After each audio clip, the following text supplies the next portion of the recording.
Guys, আপনারা সবাই কেমন আছেন? আশা করি ভালো আছেন। আলহামদুলিল্লাহ, আমিও ভালো আছি। আমরা আজকে শুটকির ভর্তা বানাবো। এখানে লাল মরিচ আছে, পেঁয়াজ, রসুন এগুলো তেলে ভাজে নিব। চুলার ভিতরে কয়েকটা আগে বসিয়ে দিয়েছি। এখানে চাল কুমড়ো পাতা দিয়ে শুটকিটা ভালো করে ভেজে নিব। দেখুন,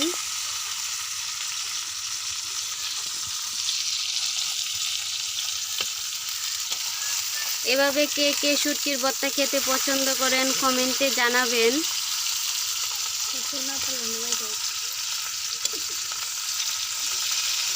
ভালো করে ভেজে নেব।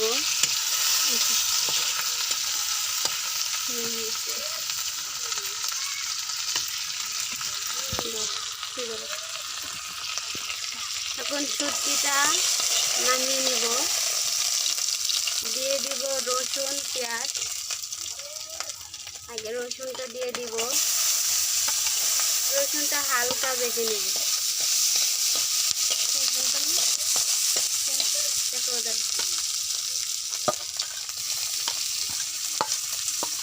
আমরা এখন পেস্টটাও দিয়ে দিয়েছি।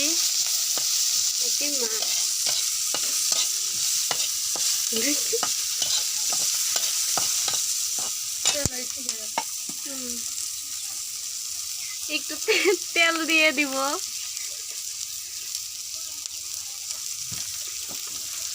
তেলটা কম হয়েছে।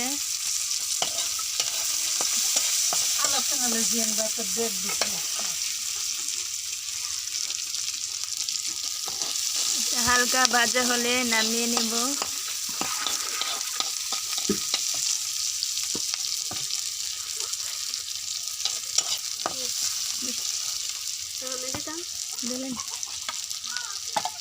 মরিচটা সাথে ভেজে নেব ভালো করে।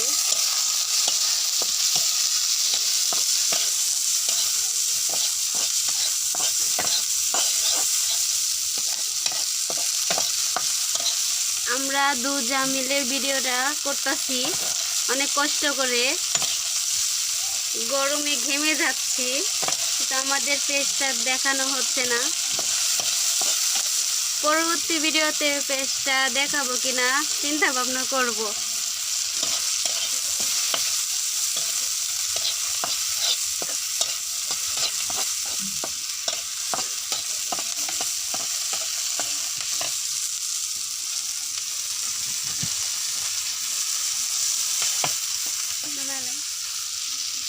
এখন নামিয়ে নেব। ভাজা হয়ে গেছে, এখন নামিয়ে নেব।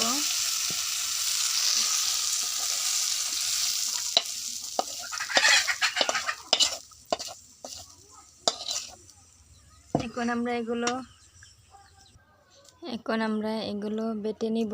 আগে শুটকিটা ভালো করে বেটে নেওয়া হবে।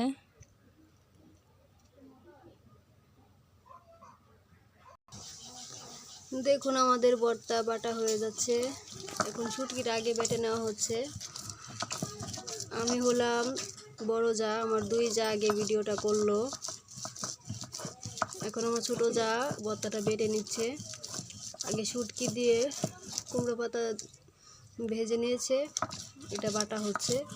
আর এখানে দেখুন পেঁয়াজ, রসুন, শুকনো মরিচ ভেজে নেওয়া হয়েছে। শুটকি বাটার পর এগুলো বাটা হবে। আমাদের শুটকি বাটা হয়ে গেছে। এখন শুকনো মরিচ, পেঁয়াজ, রসুন এগুলো বাটা হবে। দেখতে থাকুন আমার ছোট যা কীভাবে বেটে নিচ্ছে। এইভাবে কে কে শুটকির ভর্তা বানান কমেন্ট করে জানাবেন আমাদেরকে।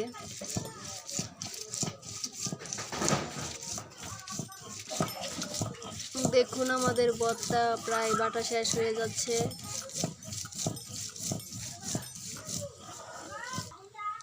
ভর্তাটা একবার বেটে নেওয়া হয়েছে, আর একবার বাটতে হবে, তাহলে মিহিন হবে, ভর্তাটা খেতেও ভালো লাগবে।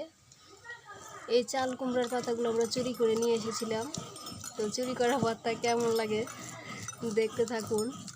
ভর্তা বাটা শেষে আমরা পাটাতে ভাত খাবো। পাটাতে ভর্তা মাখানো অনেক মজা লাগে ভাত দিয়ে।